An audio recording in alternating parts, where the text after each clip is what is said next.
it's not your fault. Oh, no, you mean the other sorry, don't you? Yeah. Sorry. I mean, I'm sorry, but the first sort of sorry. Is he lost, do you think? I don't. Hey, it is Eddie. What's he playing? Evening. What do you call this? You're right back to average. Awesome. Eddie, How classy is this?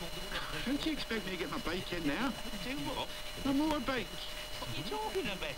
Useless things broken down. I thought you'd bring the van or Ed's pickup. You never said it was broken down. I did so. No, you didn't. You just banged on for 10 minutes about how Tracy was a wuss. What? No offence, Dodge. I said we were stuck out here. You'd better watch yourself, Jazzo. Because Tracy wouldn't get back on the bike. Bad-mouthing me to your mate. Aye, then it wouldn't start.